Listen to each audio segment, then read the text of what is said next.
ہوگی. اس لیے مسلمانوں ایک پیغام لے کر جاؤ, انسان کو کبھی اپنے مال پر غرور نہیں کرنا چاہیے, انسان کو اپنی جوانی پہ مغرور نہیں ہونا چاہیے, انسان کو اپنی طاقت پہ گھمنڈ نہیں کرنا چاہیے, اس لیے کہ یہ چیزیں آتی ہے اور چلی جاتی ہے. انسان کے ساتھ اگر کچھ باقی رہنے والی ہے تو وہ دین کی تعلیم ہے, وہ کتاب کا علم ہے, وہ اللہ و رسول سے رشتہ ہے جو دنیا میں بھی انسان کے ساتھ رہے گا اور مرنے کے بعد بھی رہے گا. اس لیے لوگوں قرآن سے اپنا رشتہ کیا کریں گے, جوڑیں گے. ہر بندہ آج طے کر لے ایک سورت پڑھیں گے, ضروری نہیں. لوگ فخر کرتے ہیں میرا بیٹا 10 ختم قرآن پڑھ لیا, میری بیٹی 5 ختم قرآن پڑھ لی. یاد رکھے 30 پارے کا پڑھ لینا کمال نہیں ہے. اور ہمارے یہاں حال تو یہ ہے, قاری صاحب, مفتی صاحب, مصباحی صاحب, حال یہ ہے حضرت قبلہ کے لوگ قرآن بھی صحیح نہیں پڑھ پاتے.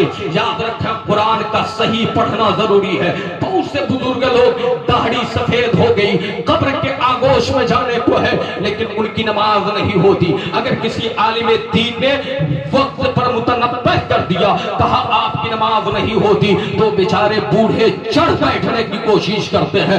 مولانا خدا معاف کرنے والا ہے, یاد رکھو جہاں تمہارا یہ عقیدہ ہے خدا معاف کرنے والا ہے, تو اسی خدا نے نظام بھی بنائے ہیں, اسی خدا نے وصول بھی بنائے ہیں, اسی خدا نے طریقہ ہی بھی بتایا ہے. اور تم طریقہ سیکھے نہیں, وصول جانے نہیں, اور سمجھتے ہو خدا معاف کرے گا. ارے سیکھنے کے بعد, عمل کرنے کے بعد غلطی ہو جائے, چاہیے خدا معاف کرنے والا ہے, اللہ معاف کرنے والا ہے. یہ نظریہ اس وقت ہونا چاہیے. لوگوں کو درود پاک پڑھیں.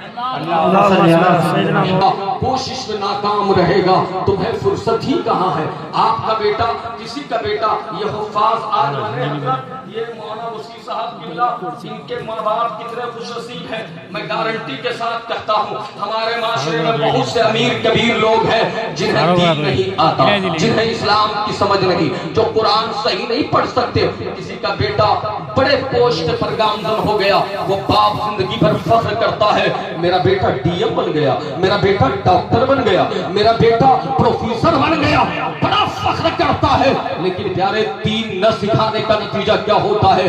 جس بیٹے پر فخر کرتا رہا, بازار میں, گلی میں, محلے میں نگارے بجاتا رہا, خوب شور و غوغا مچاتا رہا, میرا بیٹا بڑا کامیاب ہو گیا, ہائی اسٹیٹس کا ہو گیا. اب اس بوڑھے کا جب انتقال ہوتا ہے, وہ باپ جب مرتا ہے, تو بیٹے کا حال یہ ہے کہ ضلع کا ڈی ایم ہے, مالک ہے, لیکن باپ کے جنازے پہ